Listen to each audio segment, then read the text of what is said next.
अरे तानिया, अपनी मरती हुई माँ का ही थोड़ा लिहाज करो। मुझे तो समझ ही नहीं आ रही है कि आखिर तुम किस किस्म की औलाद पैदा हो चुकी हो। तुम क्यों आखिर मेरी जान की दुश्मन बन चुकी हो। देखो, इस हाल में तुम्हें लोगों की दुआएं लेनी चाहिए और तुम लोगों की बद्दुआएं ले रही हो। अरे छोड़ दो ये तमाशे। जिसके लिए ये सब कुछ कर रही हो वो तुम्हें कभी भी नहीं मिलने वाला। ये बात तुम ज़हन नशीन कर लो, क्योंकि जितनी जल्दी इस बात को मान लोगी तो बेहतर होगा। और ये निगार, तुम क्या समझ रही हो कि तुम्हारा इन बातों में साथ देगी। अरे वो किसी की सगी नहीं। जो औरत अपने बेटों की सगी ना हो सकी वो तुम्हारी कैसे हो सकती है। अपने जहन को बदलो तानिया, और अभी भी होश में आ जाओ और माफ़ी मांग लो नायाब से जो कुछ तुम कर रही हो, क्योंकि ये जुनेद के साथ तुम्हारा रवैया बिल्कुल भी नाकाबिले बर्दाश्त है। मैं ये चीज़ कभी बर्दाश्त नहीं करूँगी। तुम बहुत बुरा कर रही हो। आगे से वो कहती है कि आप तो बिला वजह की टेंशन ले रही हैं। अरे भाई, नयाब इस बात की हकदार है। क्यों उसने मेरे हक पे डाका डाला।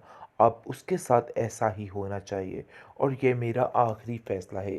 जिस पर वो कहती है कि चलो ठीक है, मरती माँ को ऐसे ही छोड़ दो और ज़ावियार के पीछे अपनी सारी दुनिया और आखिरत तबाह करके रख लो, क्योंकि मुझे नहीं लगता कि तुम्हारी ज़िंदगी सुकून में आ सकती है।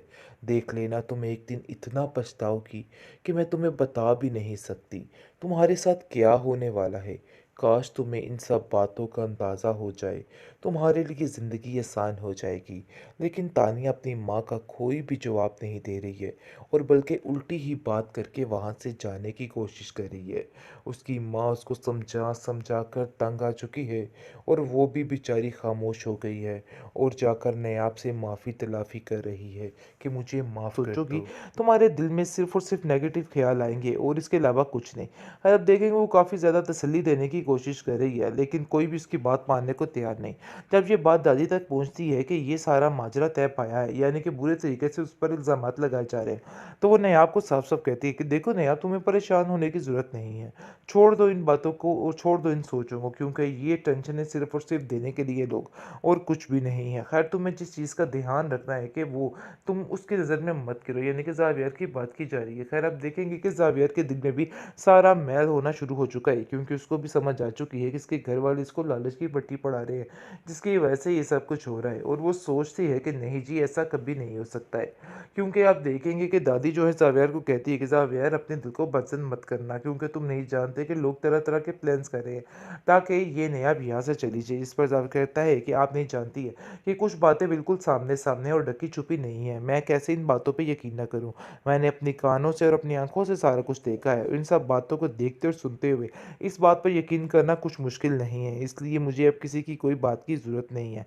हर जावियार को भी साफ साफ खिलाफ कर दिया गया है और तानिया ने जो झूठे सच्चे इल्ज़ामात लगाए हैं वो भी सारे बयान करके सामने रख दिए हैं, जिसकी वजह से नायाब की और ज़्यादा जिल्लत इस घर में शुरू हो चुकी है और काफ़ी ज़्यादा परेशान हो चुकी है।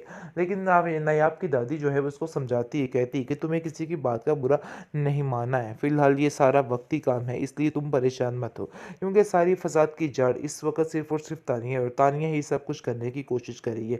हर बार कुछ ऐसा नया कर देती है कि काम खराब हो जाता है, काम उल्ट हो जाता है। लेकिन ये बात ही किसी को भी समझ नहीं आ रही और सारे समझ रहे हैं कि वाकई में तानिया बहुत सिंसियर है। लेकिन हकीकत ये है कि आहिस्ता ही आहिस्ता सब घर वालों को ही आपस में इस कदर इस लड़की ने खिलाफ कर दिया है कि किसी को कुछ समझ नहीं आ रही है। और जावियार सिर्फ और सिर्फ कह रहा है कि तानिया की हर बात में हकीकत है, क्योंकि उसने जो दिखाया है वैसा ही है। बेहतरीन ड्रामा दिलंदान के इस एपिसोड में आप देखेंगे कि दादी जान काफ़ी परेशान हो चुकी है नयाब को लेके, क्योंकि जैसे ही वो देख रही है कि हलचल बढ़ती जा रही है, यानी कि तानिया अब ये बात ठान चुकी है कि जितनी जल्दी हो सके इस घर से उसकी रुखसती कर दी जाए। खैर, अब देखेंगे कि वो तरह तरह के बहाने तो ढूंढ रही है, लेकिन ऐसा कुछ कर रही है कि सब कुछ खत्म होने वाला है, क्योंकि जैसे ही आप देखेंगे कि उसकी भाभी नयाब की आती है तो वो लालची औरत अपना लालच का सारा मुंह खोल देती है, जिसकी वजह से सारी बातें जो जो है खुलकर सामने आ जाती है। लेकिन आप देखेंगे कि नायाब ये बात कहती है और कहती है कि बहुत ज़्यादा अफ़सोस हुआ मुझे आपकी सोच पे, मैंने तो ऐसा कुछ भी नहीं सोचा था। लेकिन वो कहती है कि तुम्हें सोचना होगा। इन सब बातों में तुम्हारा अपना ही फ़ायदा है, यानी कि बुरे तरीके से उसका दिमाग ख़राब करने की कोशिश कर रही है। लेकिन नायाब ये बात बड़े अच्छे तरीके से जानती है कि जो कुछ कह रही है एक लालच की बिना पर कह रही है और अपना ही फ़ायदा सोच रही है। खैर वो इसकी बातों को ज़्यादा दिल पे नहीं लेती, उसको समझ आ जाती है कि नहीं भई वाक़ई ये औरत बिल्कुल किसी के काम की नहीं है, यानी कि कुछ न कुछ गलत करने की सोचती रहती है। खैर आप देखेंगे कि नेहाब का बहुत ज़्यादा ध्यान रख रहे हैं जुनैद, क्योंकि वो जानता है कि घर में और कोई भी नहीं है जो उसका ख्याल रख सके। लेकिन फिर भी इस बात की टेंशन लिए बैठ जाती है तानिया। लेकिन तानिया भी ऐसे बैठने वाली नहीं है, वो सोचती है कि बस कोई ना कोई ऐसा हंगामा बर्पा किया जाए जिससे सारा कुछ ख़त्म हो जाए। अब देखेंगे कि जैसे ही उसकी केयर की जा रही होती है वहाँ पर वो अपनी उसकी तस्वीरें खींचने लग जाती है। लेकिन ये सारी बातें ज़ावियार को दिखाने के लिए रख लेती है और ठान लेती है कि बस बहुत जल्द इस काम का सारा कुछ ख़त्म हो जाएगा और सीन उल्ट हो जाएगा। ख़ैर अब देखेंगे कि वो नयाब से भी इस बारे में बात करती है, कहती है कि देखो नयाब तुम जो कर रही हो मुझे सारा कुछ पता है। ये मत समझना कि हम लोगों की नज़रों से बोझिल हो जाओगी। हम सब कुछ जानते हैं कि तुम क्या कर रही हो और क्या करना चाहती हो, लेकिन ऐसा हरगिज़ नहीं होगा। अपने दिमाग से ये फ़तूर निकाल दो, हम ऐसा कभी भी नहीं होने देंगे। जिस पर आप देखेंगे वो कहती है कि तुम्हें ज़रूर कोई गलतफ़हमी हुई है तानिया, ऐसी कोई बात नहीं है। अपने आप को इस तरह से परेशान और हल्कान मत करो। देखो जितना तुम इस तरह की बातें सोचोगी तुम्हारे दिल में सिर्फ़ और सिर्फ़ नेगेटिव ख़्याल आएँगे और इसके अलावा कुछ नहीं। और अब देखेंगे वो काफ़ी ज़्यादा तसल्ली देने की कोशिश कर रही है, लेकिन कोई भी उसकी बात मानने को तैयार नहीं। जब ये बात दादी तक पहुँचती है कि ये सारा माजरा तय पाया है, यानी कि बुरे तरीके से उस पर इल्ज़ामात लगाए जा रहे हैं, तो वो नायाब को साफ-साफ कहती है कि देखो नायाब तुम्हें परेशान होने की ज़रूरत नहीं है।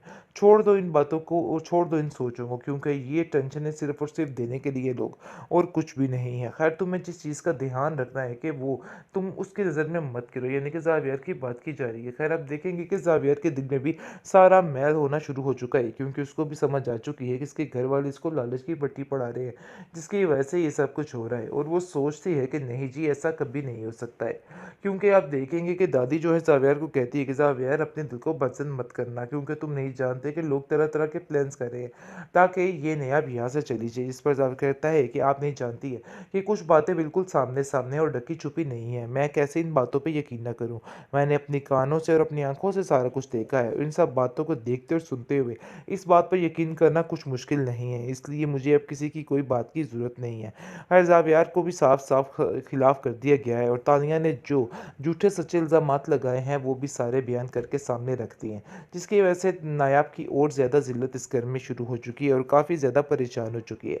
लेकिन नायाब की दादी जो है वो उसको समझाती है, कहती है कि तुम्हें किसी की बात का बुरा नहीं मानना है। फ़िलहाल ये सारा वक़्ती काम है, इसलिए तुम परेशान मत हो। क्योंकि सारी फ़साद की जड़ इस वक़्त सिर्फ़ और सिर्फ़ तानिया है और तानिया ही सब कुछ करने की कोशिश कर रही है। हर बार कुछ ऐसा नया कर देती है कि काम ख़राब हो जाता है, काम उल्ट हो जाता है। लेकिन ये बात ही किसी को भी समझ नहीं आ रही और सारे समझ रहे हैं कि वाक़ई में तानिया बहुत सिंसियर है।